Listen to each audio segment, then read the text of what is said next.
네, 미투 운동이 일파만파 계속해서 확산되고 있습니다. 잠깐의 뉴스로 끝나는 것이 아니라 우리 사회 체계도 바꾸고 문화도 바꾸고 또 의식도 바꾸는 계기가 돼야 되겠습니다. 처음이자 마지막인 기회일지도 모르겠습니다. 그런데 법적인 미비점들이 많다는 사실이 새롭게 확인되고 있습니다. 이런 점들도 다 개선되고 개정돼야 되는 때이겠죠. 오늘 저희가 법률적인 문제 짚어보기 위해서 법률가인 이두아 변호사, 그리고 이 미투 파문 초기부터 현장을 취재했었던 김겨울 YTN 스타 연예부 기자 초대했습니다. 안녕하십니까? 안녕하세요. 어서 오십시오. 요즘 김겨울 기자 많이 바쁘다고요? 예, 아무래도 연예계까지 미투 폭로가 계속 이어지면서 네. 굉장히 바쁘게. 어떤 현장들 어떻게 취재하고 있나요? 네, 지금 최근에 오달수 씨가 영화계에 지금 미친 파장이 굉장히 큰데요.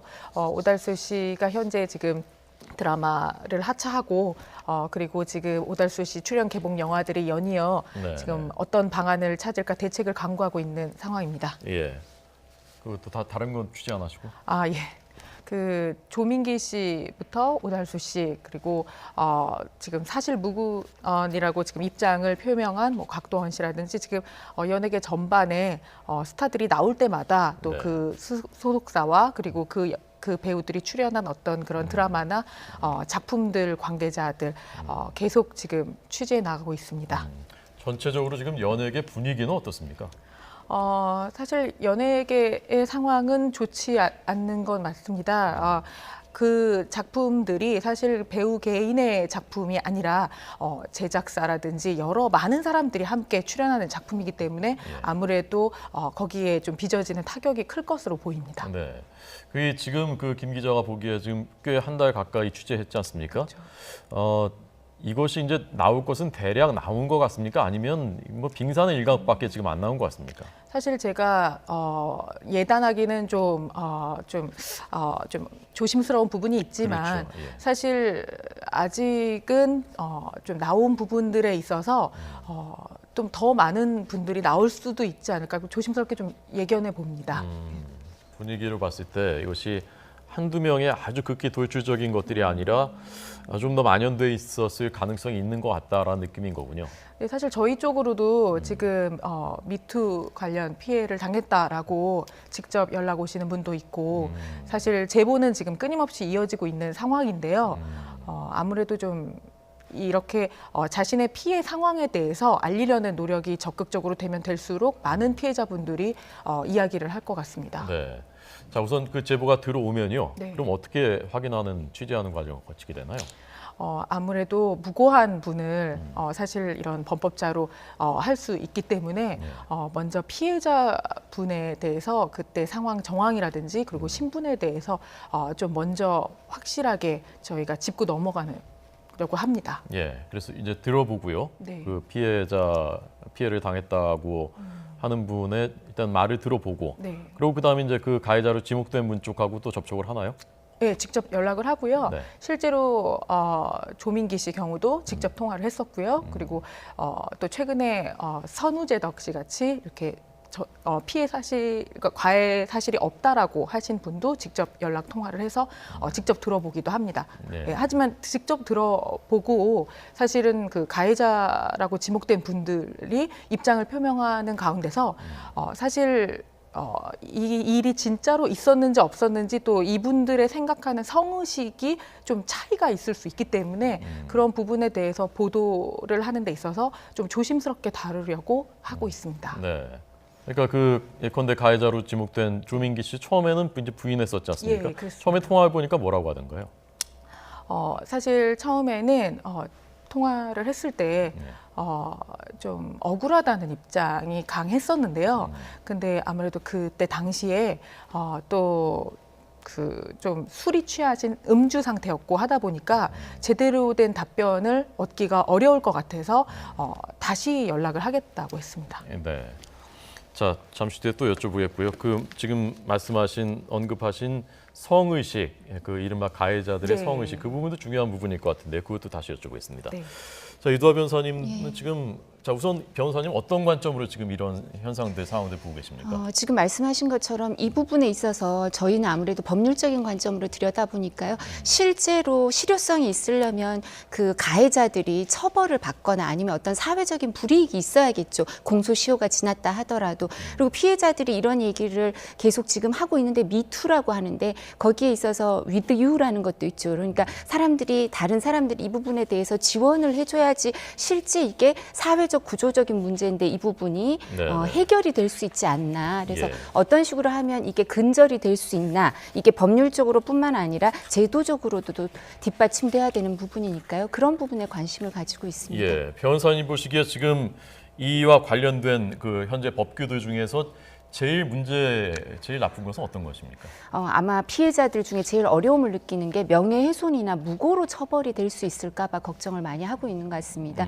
그리고 사실 이렇게 했을 때 우리나라는 허위 사실로 인한 명예훼손뿐만 아니라 사실을 적시했는데도 명예훼손으로 처벌이 가능한 법조항이 있습니다. 네. 그래서 그게 계속 유엔 인권위원회에서는 그 부분에 대해서 철폐하라는 그 법조항을 삭제하라는 권고가 있는데요. 우리는 아직 계속 이렇게 무고 사건 같은 게 있기 때문에 그런 부분을 놔두고 있는데 피해자들의 경우에도 그럼 내가 이렇게 인터넷이나 정보통신망에 의해서 사실을 적시해도 처벌이 되니까요. 그렇다면 내가 온라인상이나 아니면 다른 사람들에게 누군가에게 이런 성폭력 당한 사실을 특정해서 자세히 얘기를 하면 내가 또 명예훼손으로 고소돼서 지금 재판을 받는 분들도 있거든요. 그럼 내가 또 형사처벌이 되나? 그리고 또 사실 사람들이 안 믿어주면 어떡하지? 그러니까 2차 피해가 계속 우려가 되는 거죠. 근데 네. 지금 법원의 분위기는 이런 경우에 이제 개인적인 이익이 있다거나 그렇지 않고 사회적인 어떤 공공의 이익을 위해서 내지는 비방의 목적이 없는 한은 명예훼손으로 사실 적시로 인한 명예훼손으로 처벌을 되도록이면 안 하려고 하고 있으니까요. 너무 위축될 필요는 없을 것 같습니다. 그러니까 법조문 다시 한번 볼까요?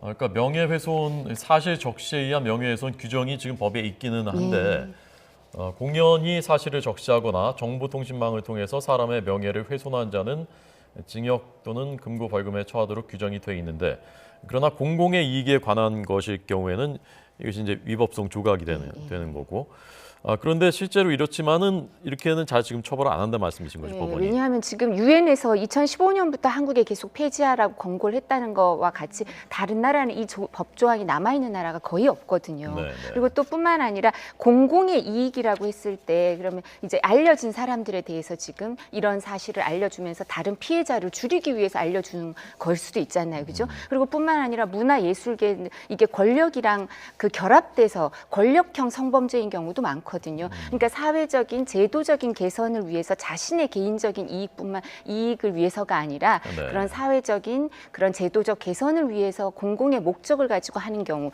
또 단순한 그 사람을 비방하기 위한 목적이 아닌 경우 이런 경우에는 실무에서는 되도록이면 처벌을 안 하려고 하고 있어서 무죄 판결을 받는 경우가 많습니다. 근데 사실은 기소만 돼도 재판을 받는 과정에 무죄가 되기까지 그 과정에서 사람들이 정말 위축이 되거든요. 그렇죠. 경찰서도 가야 되고. 예, 수사기관에도 가야 되고 또 고소했다 이런 얘기 알려주고 이러면 나도 범죄자인가 이런 생각이 들고 네네. 그러니까 그런데요. 그 부분에 대해서 저희가 이제 앞으로는 이 범죄도 이 사실 적시에 의한 명예훼손죄도 없어질 가능성이 크지만 그 전에라도 이 무죄를 받기까지 이제 뭐 여성계라든가 법조계에서 좀 도움을 주고 변론에 도움도 주고 예. 이 부분에 대해서 위축되지 않도록 보호해줘야 될 필요가 있을 것 같습니다. 네. 아니 이런 경우에 그럼 경찰에서요, 수사기관에서 경찰이나 검찰에서 이 건을 안 하든지 기소를 안 하든지 그럴 수 있는 방법 없습니까? 그럴 수도 있지만 사실 또 이 경우에 있어서 일정 부분 가해자 쪽에서는 계속 이게 공공의 이익이 아니다, 뭐 금전 요구를 했다 이런 얘기를 할 수도 있거든요. 그럼 금전 요구 같은 게 혹시 있다면 그 부분은 개인의 이익일 수도 있고 주장만일 수도 있지만 이제 검찰이나 경찰에서는 수사기관이고 또 처벌에 있어서 좀 더 강조를 하는 그런 기관이다 보니 일정 부분 기소를 할 수도 있습니다. 근데 이게 우리나라만 그런 게 아니고요. 사실 생각해 보면 미투라는 게 미국에서도 최근에 이제 이게 불거진 거 아니겠습니까? 하비스타인 문제부터. 그리고 일본은 아직도 미투 운동이 별로 활발하지가 않거든요. 그런 데서 알 수 있다시피 미국에 저희가 이렇게 리포트 같은 걸 보면 어떠냐면 그 강간, 성폭력 범죄에 대해서 미국에 어디에서도 신고를 하잖아요. 그럼 수사기관에서 한 45%는 수사기관 그 관계자들이 45%는 무고일 거다. 이렇게 생각한다는 그 통계가 있습니다. 그러니까 미국조차 그러니 우리나라도 수사기관에서 상당 부분의 사람들이 이 성폭력 범죄일 경우에 어떤 명예훼손이나 무고의 가능성이 있다고 이걸 보고 시각을 갖고 보는 분들도 있는데 그런 분들 수사기관에서부터 좀 생각을 바꿔야 되고요. 제일 좋은 방법은 그래서 요즘은 성폭력 범죄와 관련해서는 여성 수사관, 여성 경찰관, 여성 검사 이런 분들이 그리고 여성 판사 많이 이제 숫자가 많으니까요. 이분들이 개입이 되면 좀 더 그런 편견에서 자유로워질 수 있죠. 네, 김 기자가 그 취재하는 과정에서도 이런 문제 때문에 피해자들, 그 제보자들이 이런 문제 때문에 좀 걱정을 하든가 두려워하든가 그런 그 경우들이 있던가요? 네, 사실 그런 명예훼손에 관련해서 좀 우려를 나타내는 분들도 계시지만요. 그보다 아무래도 얼굴이 알려진 분을 하다 보면 보통 그리고 그런 배우들을 지망하거나 이런 분들은 그게 평생처럼 꼬리표처럼 이렇게 달고 다닐 수 있다라는 그런 걱정 때문에 오히려 이런 미투에 참여하는 거를 좀 망설이시는 경우들이 많죠. 그것과 함께 아무래도 좀 그런 조직 자체가 폐쇄적이고 또 상하 구조가 좀 확실한 조직이다 보니까 그 문화계 쪽에서 이걸 내가 얘기를 했을 때 내가 어떤 피해를 당하지 않을까 그런 걱정이 많습니다. 네. 지금 이제 실명 공개하고 또 얼굴들을 공개하는 분들은 용기가 있는 분들이지만 그렇지 않은 경우도 있을 수 있지 않습니까? 그 앞으로의 피해를 우려하는 그것도 뭐 당연히 있어요. 인지상정이니까요. 그러면은 익명으로 해서 이걸 뭐 고발하고 또 수사가 진행되고 그럴 수도 있습니까? 아, 피해자가 익명으로 할 수는 없습니다. 그러니까 온라인상의 얘기를 할 때는 익명으로 하고 이럴 수도 있지만 네. 수사기관에 이 부분에 대해서 고소나 고발을 해서 이제 수사를 해달라고 요청을 할 때는 특정이 돼야 되거든요. 네, 네. 사실관계가.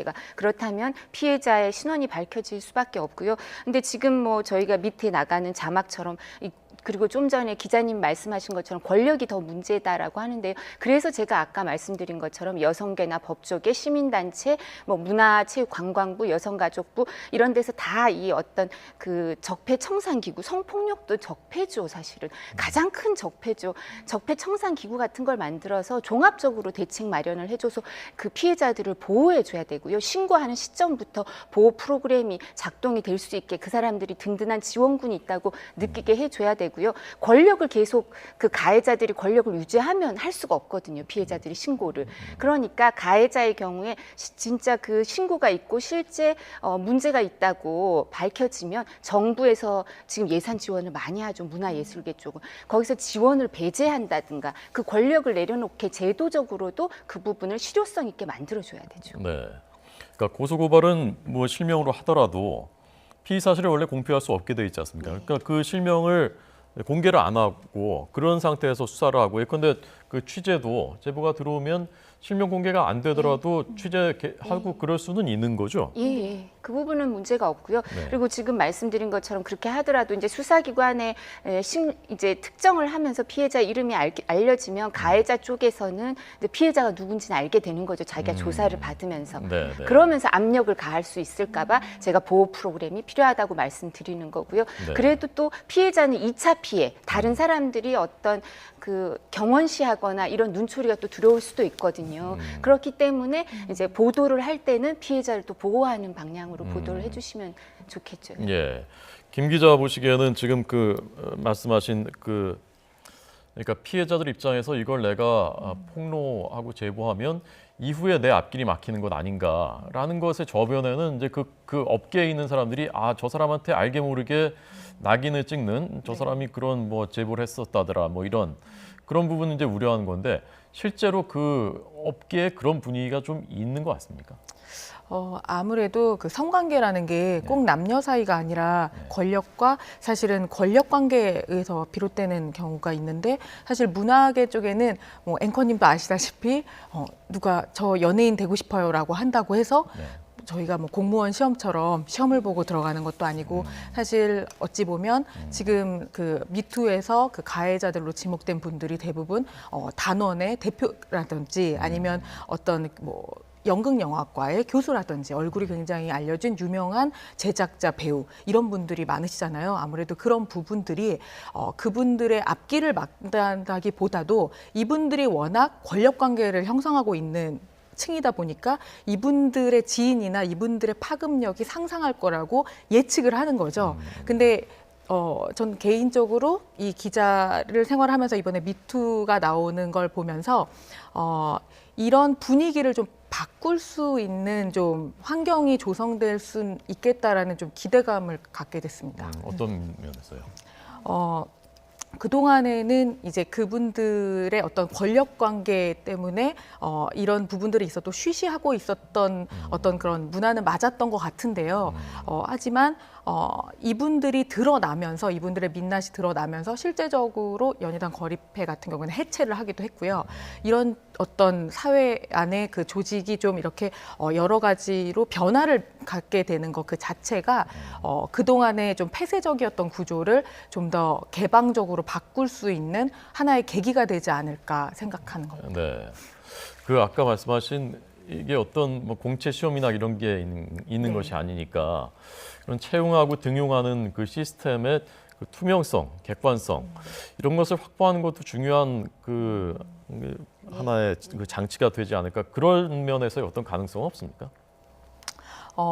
사실 그 영화를 하나 만드는 데 있어서도 영화 안에서 그 배우들이나 스태프들이나 감독들 모두의 팀워크가 굉장히 중요합니다. 그런 어떤 하나의 작품에 있어서 팀워크가 중요하다는 건 결과적으로 그 사람의 연기력도 굉장히 중요하지만 그 사람이 함께 호흡했을 때 어떤 게 있다라는 어떤 그런 평판도 굉장히 중요한데요. 이제 그러다 보니까 아무래도 주요 배역에 있어서는 오디션보다는 그동안에는 사실은 평판이라든지 그동안의 스타성으로 캐스팅되는 경우가 많았던 건 사실입니다. 하지만 어떤 지금 앵커님이 말씀하신 대로 그런 분위기가 좀 조성이 되고 좀 전반적으로 투명하게 좀 운영돼야 된다는 게 좀 많이 알려진다면 사실 오디션이나 이런 문화가 더 생기지 않을까. 하지만 지금으로서는 사실 굉장히 쉽진 않은 구조긴 합니다. 네, 사실 그것도 또 굉장히 복잡한 어느 한쪽 측면만 얘기할 수 없는 그런 측면이 있고요. 그러니까 뭐 오죽하면 헐리우드에서도 이런 일이 있었을 정도니까요. 아까 저희가 그 그래픽으로 보여드린 성폭력 관련 재판에서 어떤 판결이 나왔는가를 봤더니 징역형의 비중은 적고 20%대에 불과하고 특히 이제 성추행은 징역형을 선고하는 경우가 거의 없더라. 이 부분은 어떻게 보십니까? 이게 2014년에서 2016년에 주로 성폭력 범죄 1심 판결에 대해서 이제 이 부분 분석을 한 건데요. 네. 원래 그전에는 어땠냐면 성폭력 범죄에 대해서 이제 남성 판사들도 많고 우리 가부장적인 문화의 영향도 좀 있어서 어떤 관대했던 게 사실입니다. 근데 이 부분에 대해서도 여성 법조인들이나 여성 시민단체에서 활발히 노력도 하고 양형위원회에서 기준을 만들 때도 처음에는 명정 상태라 그러죠. 술이 취한 상태에서 성폭력 범죄를 저지른 경우에 그 감경을 해줬거든요. 그래서 이런 건 말도 안 된다 이런 지적도 있으면서 성폭력 범죄에 대해서 지금은 오히려 오히려 성폭력 범죄에 대해서 조금 엄하게 판결하는 분들도 생길 정도로 기준이 조금씩 상향 조정되고 있으니까요. 근데 이 부분은 이제 사회적으로 관심이 많기 때문에 이게 판사들도 생각이 좀 바뀌게 되고 또 여성 법관들이 많아지면서 그렇게 된 것도 있거든요. 그러니까 지금 가해자들에 대해서도 이제 권력 있는 사람들이 국가에서 지원을 배제하거나 이런 것도 있지만 그 사람들은 이름이 알려져서 명예가 있으면서 권력이 있는 거기 때문에 실명이 알려지거나 이렇게 되면서 사실 그 권력이 사라지는 면도 있거든요. 그렇기 때문에 미투 운동이 효과가 있는 거고요. 그리고 또 미투 운동 같은 게 활발해지면 이제 성폭력 범죄 중에서도 성추행 이런 데 대해서는 조금 또 아직까지는 너그러웠는데 이 부분에 대해서도 엄격해질 수밖에 없는 게요. 뭐 사회적인 분위기에 대해서 법조는 항상 후행을 하긴 하지만 이제 법도 만들어지고 있고요. 그리고 무엇보다도 그걸 알 수 있는 게 2013년에 그 친고죄가 폐지됐을 뿐만 아니라 2010년부터는 그 성폭력 중에서도 성범죄 중에서도 상습 강제추행, 강제추행의 경우에서도 상습성이 있으면 또 엄하게 처벌이 되기도 하거든요. 그렇기 때문에 이제는 이 부분에 대해서 우리나라가 기준이 계속 상향 조정되고 있는데 거기서 가장 중요한 거는 사회적 관심입니다. 네. 그래서 지금 말씀하신 친고죄 부분이 요즘에 그 이슈인데요. 그러니까 직접 피해자가 고소고발을 해야 재판에 넘길 수 있는 이게 폐지된 게 2013년 6월이고 네.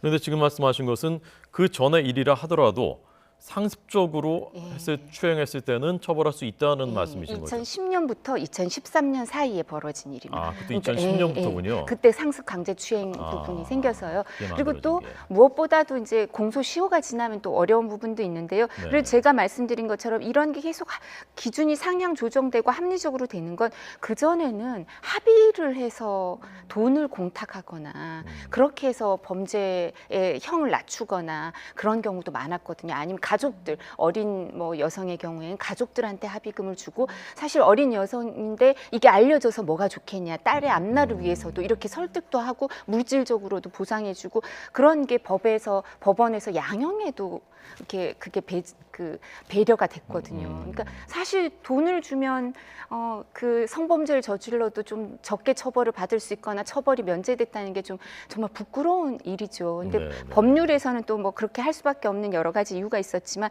그래서 이제는 그 친고죄가 폐지가 되고 합의하고 상관없고 네, 그렇게도 됐고요. 말씀드린 것처럼 상습 강제 추행은 2010년부터는 처벌이 되고 그렇게 합리적으로 조절이 되고 있습니다. 네. 그래서 그 상습 강제 추행에 거기에 적용됐었던 사례가 지금 보여드린 서울대 그 교수 사건인데요. 강모 교수님 좀 설명 좀 사건이죠. 해주시면 좋겠습니다. 예, 그러니까 사실 저희가 이제 상습 강제 추행이 아니고 강제 추행인 경우에는 그냥 그 전에는 2008년 초부터 2014년 7월까지 주로 이제 성추행이 있었던 거죠. 9명을 11차례 강제 추행을 했었는데요. 그래서 이 부분에 대해서 사실 2010년에 이게 강제 추행, 상습 강제 추행이 생겼기 때문에 이 범죄를 어떻게 처벌하느냐가 법조계에서도 관심이었는데요. 그래서 2010년부터 14년까지 그 범죄에 대해서 처벌을 해서 대법원에서 징역 2년 6월이 확정이 됐고요. 그리고 그 피해자들한테 최근에 손해배상도 판결이 났습니다. 그 상습이라는 게 근데 기준이 어떻게 예. 됩니까? 상습성이라는 건 첫 번째는 동종 전과가 있으면 상습성이 인정되기가 쉽고요. 근데 초범인 사람도 있겠죠. 초범이지만 피해자가 여러 명. 한 명한테 여러 번을 한 것보다는 여러 명한테 한 게 좀 더 상습성이 인정되기 쉽고요. 네. 보통은 한 3명 이상이면 상습성 인정되기가 아주 수월하고요. 네. 그렇지 않다 하더라도 뭐 한 2명이라 하더라도 여러 번 그리고 장기간에 걸쳐서 있었다 하면 상습성이 인정되는 경우가 많습니다. 네. 자, 오늘 그 이두하 변호사님 그리고 김겨울 YTN 스타 연예부 기자님 두 분 얘기 듣고 있는데 이 두 분이 이제 서로 말씀하실 때 이분 말씀하실 때 이분이 또 이분 말씀하실 때 이분이 서로 공감하는 이런 경우가 많지 않거든요. 제가 이제 가운데서 듣는 입장에서 이게 얼마나 그 절실하고 그동안 공감을 해왔던 문제이구나 여성들이 하는 것을 다시 한번 그 느끼는 자리이기도 합니다. 그 고은 시인도 근데 이제 문단 또는 문단을 취재했던 분들은 뭐 이런 일이 있을 줄 알았다, 뭐 공공연한 비밀이었다 그런 얘기들 이제 뒤늦게 한단 말입니다. 네네. 어떻습니까? 그 연예계는 특히 이런 일들이 언젠가 있을 줄 알았습니까? 아니면 정말 깜짝 놀랐습니까, 김 기자는? 전 진짜 연예부 기자를 이제 10년 좀 넘게 하면서 사실 이런 일을 풍문으로 들었다고 하죠. 그래서 풍문으로는 많이 들었지만 이렇게 실제로 실명을 밝히고 또 이렇게 미투 운동에 이렇게 참여를 한 경우들은 사실 저도 이번에 처음 보게 된 건데요. 사실 있을 수 있었다고, 터질 게 터졌다고 생각합니다. 지금 아까 그 제보가 많이 들어오고 있다고 말씀하셨지 않습니까? 네. 우리가 뭐 알만한 예컨대 그런 사람들에 대한 제보들도 있습니까? 지금까지는 그런 분들보다는 기존에 지금 나온 분들이라든지 아니면 많이 알려진 분은 아니지만 네. 어찌됐건 들어오고 있습니다. 예.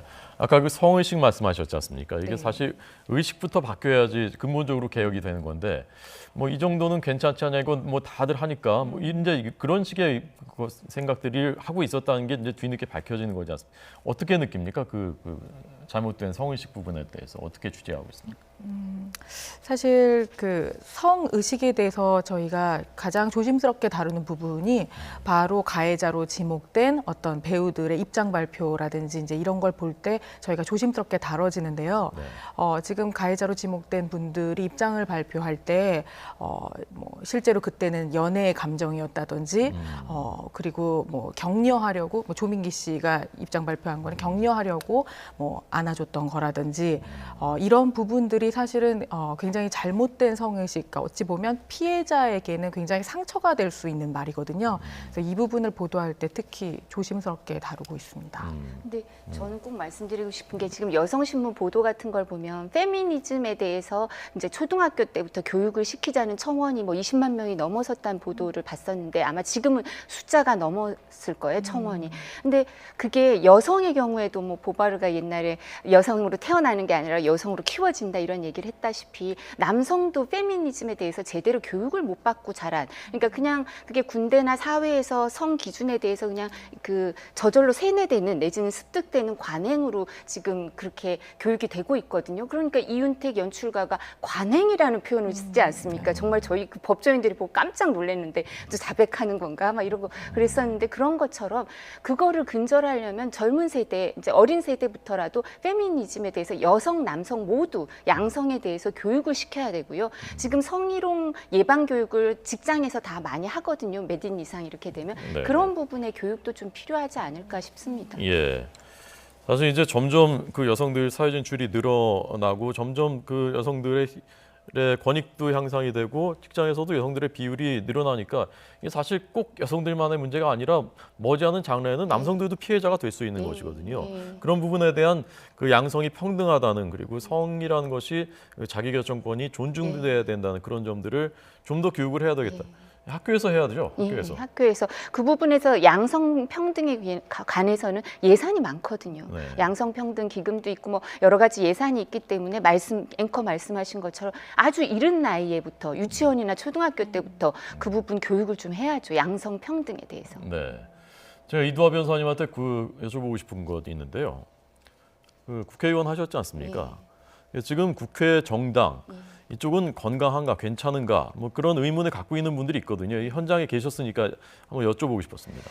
근데 저의 경우에는 제가 거의 막내였죠, 여성 중에. 그리고 이제 대부분 여성 의원님들이 이제 어떤 걸크러쉬적인 분들이 제가 있을 때는 그분들이 많아서 제가 직접 가까이에서 본 적은 없었습니다. 그래서 이 부분에 대해서 좀 더 제가 활동을 활발히 못해서 그런 걸 수도 있고요. 아니면 저는 항상 이제 여성이 많지 않은 곳에서 살았기 때문에 오히려 그래서 이런 걸 잘 몰랐던 게 아닌가 싶어서 이제 저희가 오히려 반성하게 되는 거죠. 그럴 때 이런 문제에 대해서 그때도 이런 문제가 제기되고 있었는데 좀 더 관심을 가졌어야 되는 게 아닌가 하고 안타깝습니다. 네, 여성 의원도 의원이지만 그래도 여성 의원은 그래도 이제 국회의원들이시니까. 당직자나 아마 당직자, 그죠? 그런 분들을 하고 이렇게 그냥 그 부분을 제가 그때 유심히 살펴보지 못해서 어떤 상태인지는 잘 모르는데, 이런 무관심도, 저도 무관심한 사람도 사실 문제가 되는 거죠.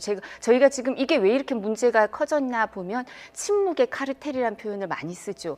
침묵의 카르텔이라는 토양에서 이게 자랐다, 내지는 침묵한 사람들이 동조자고 공범자일 수도 있다, 이런 얘기가 있는 것처럼 무관심했던 사람, 그 주변을 잘 살펴보지 않은 사람들도 이제는 좀 더 살펴보고 관심을 가져야 될 때인 것 같습니다. 네, 뭐 그렇게까지 자책하실 필요는 없는 것 같고요.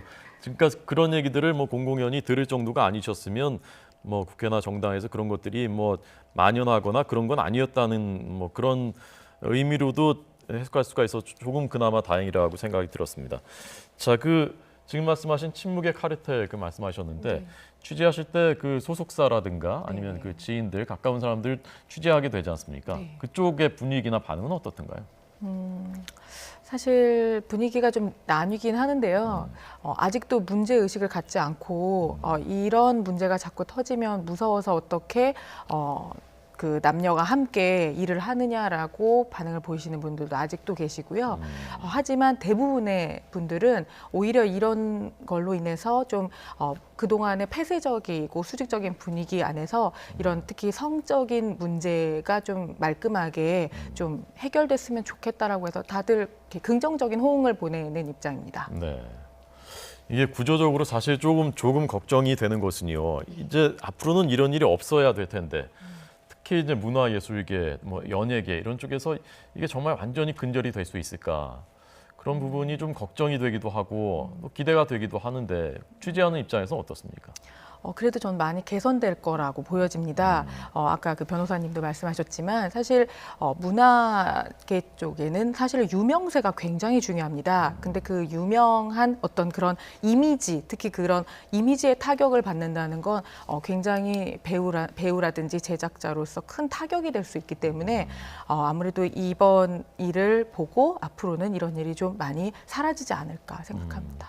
큰 아주 경종이 되는 거죠, 이번에. 네. 경종이 울린 거죠, 지금. 네. 그리고 우리나라가 좀 이런 부분에 있어서 제가 아까 말씀드린 것처럼 미국도 시작된 지가 얼마 안 되고 일본은 아직 채 미처 운동이 일어나지도 않는데 이게 계기인 것 같습니다. 그래서 미투 운동이 좀 더 활발히 활성이 되도록 사회적 제도적으로 이렇게 개선이 되도록 많은 사람들이 뒷받침하고 관심을 계속 가져줄 필요가 있을 것 같습니다. 네. 요즘 이렇게 만나시면요. 네. 여성들끼리 뭐 법조인들끼리나 친구들끼리 이렇게 만나시면은 어떤 얘기들 나누세요? 이 얘기 많이 하죠. 네, 네. 그러면서 이제 남자분들이 껴있는 경우에 조심해야겠다. 막 옷깃도 안 스치려고 조심하고 그러면서 오해하지 말라고 하고 뭐 말도 아주 조심하고 왜 이렇게 입을 다물고 있냐고 하면 혹시 실수할까 봐 아예 입을 다무는 걸로 선택했다. 이렇게도 얘기를 하는데 저희가 그런 얘기를 하죠. 법이라는 게 행위 그 재판의 기준이 되는 규범일 뿐만 아니라 행위의 기준이 되거든요. 네. 사람들이 이런 법이 있다. 누가 이런 법으로 처벌받았다 그러면 그걸 많은 사람이 알게 되면 조심을 해요, 행동을. 이제 저희 법조인부터 지금 조심하지만 뿐만 아니라 이게 많이 알려져서 이제 뭐 저희가 계속 이런 화제를 다루니까 방송을 보시는 분들도 많이 아시게 되잖아요. 그러면 작은 기업에 있는 사람들이든 뭐 사회생활 하시는 분들이든 그냥 집안에서 일하든 집 밖에 일하든 많은 분들이 이 기준을 같이 공유하게 되면요. 다들 좀 조심하게 되는 게 아무래도 생기죠. 네. 같이 이렇게 술 마시고 하는 저녁에 늦게까지 술 마시고 뭐 노래방 가기도 하고 이런 문화도 좀 이번에 좀 개선되는 네. 거기서 많이 발생하거든요. 네, 노래방을 잘 안 가려고 하시는 것 같더라고요. 예, 노래방이 잘 안 가죠. 네, 이제 2차는 안 가고 집에 가정으로 빨리 복귀하자 이렇게 얘기를 많이 하고 계십니다. 네. 자, 이 김겨울 YTN스타 연예부 기자 계속해서 이 미투팝은 초기부터 취재하고 있다고 제가 그 시청자 여러분께 말씀드렸는데 취재하시면서 느끼신 점 또 제가 안 여쭤봤는데 이런 점은 좀 말씀드리고 싶다라든지 하는 거 있으면 끝으로 말씀해 주시죠. 사실 어제 그 조민기 씨가 조민기 씨한테 성희롱을 당했다라는 어떤 피해자 여성분의 카톡이 공개됐었는데요. 네. 그 카톡 안에 있는 말들이라든지 이런 부분에 있어서 굉장히 댓글에 있어서 여성 혐오 발언들이 굉장히 많이 나왔어요. 왜 성희롱을 당했는데 그 카톡에는 이모티콘이라든지 이런 다정한 이야기들을 하느냐 이런 부분들이 나왔는데 그 부분에 대해서 저와 또 저의 또 후배들하고 많은 대화를 나눴는데요. 사실 성희롱이라든지 이런 성폭력은 남자 여자라서가 빚어지는 게 아니라 권력 관계에서 있을 수 있는 일이라는 거죠. 그렇다면 그 성희롱을 당했을 당시에 그 여성이 이 관계를 나쁘게 하고 싶지 않았을 수 있다라는 것도 좀 생각을 하고 그 카톡을 읽어보고 그런 관점에서 본다고 하면 그게 절대로 그 여성도 피해자도 잘못이 있다라는 논리로 가지 않을 수 있거든요. 그래서 그 부분이 좀 저는 개인적으로도 기자로서도 좀 되게 안타깝더라고요. 사실 지금 말씀하신 부분이 사실 논쟁이 많이 되기도 하고 또 중요한 부분이거든요. 혹시 덧붙이실 말씀 있습니다. 피해자들에게 당신 탓이 아닙니다. 이 얘기를 꼭 해드리고 싶고요. 또 무엇보다도 이게 권력의 문제가 결합돼 있기 때문에 대통령께서도 이 부분에 대해서 관심을 기울이셨지만 영부인께서 지금 김정숙 여사가 이 부분에 관심을 기울이는 얘기를 좀 해주시면 어떨까 싶기도 하고요. 민변이나 여성 시민단체가 좀 더 활발히 나서야 할 때고 여성 지도자들 급에서도 좀 더 이 부분에 대해서 관심 있는 언급이 필요한 것 같습니다. 네. 그리고 그 조금 전 말씀하신 왜 피해자인데 왜 그런 그 우호적으로 보이는 이모티콘이라든가 그런 거 보냈냐 이제 저도 좀 들으니까 좀 더 이해가 되는 면이 있는데 그 부분에 혹시 좀 더 경험을 토대로 말씀하실 거 있습니다. 네, 제가 아까 말씀드린 것처럼 피해자들은 사실 갑을 관계에서 의린 경우가 많거든요. 네, 네. 그리고 자기가 이 부분에 대해서 예민하게 반응을 하면 자신의 커리어나 자신의 어떤 프로로서의 모습으로 평가가 되는 게 아니라 여자가 붙여서 뭐 여성 법조인의 경우에 내가 예민하게 반응하면 여자 변호사라서 저러는구나. 변호사로 평가받지 않고 여자라는 얘기가 먼저 나올까 봐 겁이 나서 거기에 적당히 순응하는 경우도 있거든요. 근데 이제는 그러지 않아야 할 때고요. 그리고 그게 범죄가 돼서 판결이나 이제 수사기관에서 보거나 재판에서 볼 때는 그런 마음을 이해할 필요가 있기 때문에 그래서 제가 여성 경찰관, 여성 수사관, 여성 판사가 있는 경우에 그 부분을 좀 더 이해하기가 쉬울 거니까 수사기관이나 법원의 그 재판 과정에 꼭 여성 인사들이 좀 많이 배정이 됐으면 하는 마음이 있습니다. 네. 자, 오늘 미투 파문의 법적인 문제 그리고 현장에서 취재한 취재담 이두아 변호사님, 김겨울 YTN 스타 연예부 기자님 두 분 잘 들었습니다. 고맙습니다.